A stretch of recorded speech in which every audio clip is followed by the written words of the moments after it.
The Stat Lium are the original inhabitants of the Stat Lium territory as shown in the map of their hunting and gathering area. In past years they have also been known as the Lillooet tribe.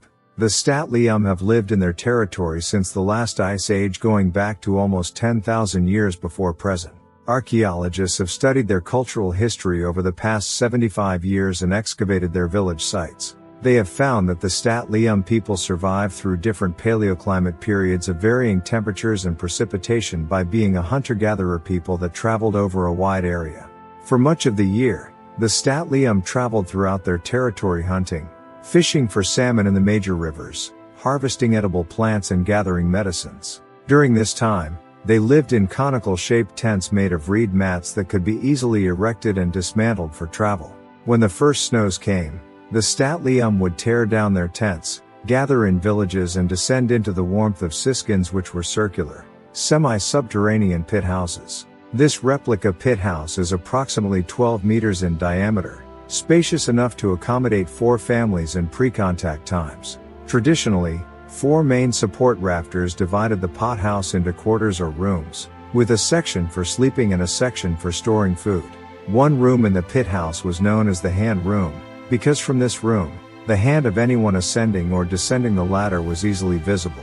The entrance was via a ladder through a square hole in the roof. A notch was made in the top of the ladder, from which moccasins could be hung before people entered the pit house. Dancing, feasts, simple social gatherings, games, and storytelling were common winter activities. The men also spent part of the winter manufacturing spears, daggers and other weapons. It was painstaking work, and it could take up to 3 hours to craft a single arrowhead. The women processed hides, cared for their families, and completed other winter tasks. Archaeologists have studied a number of house pit villages in the Lillooet area of varying size and population.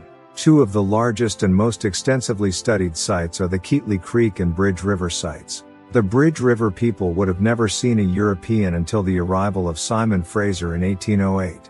Fraser stopped near a tribal village at the mouth of Bridge River to solicit help to portage their canoes and equipment past the rapids, and the Stat Lium provided him with supplies and directions. The Keatley Creek village site was the largest in the Lillooet area and has been studied extensively by archaeologists from the University of Calgary, Simon Fraser University, and the University of Montana.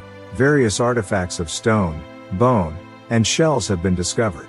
The artifacts are stored in university archives located far away from Lillooet, and the research papers and books are largely unread by local people.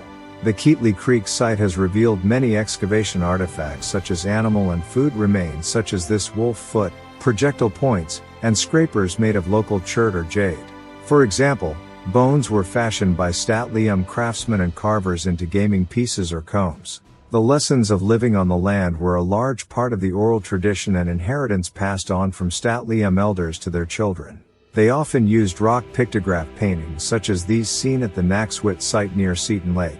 The defensive positions and sites located on Seton Lake are thought to have played an important role in defending against intertribal warfare and raiding.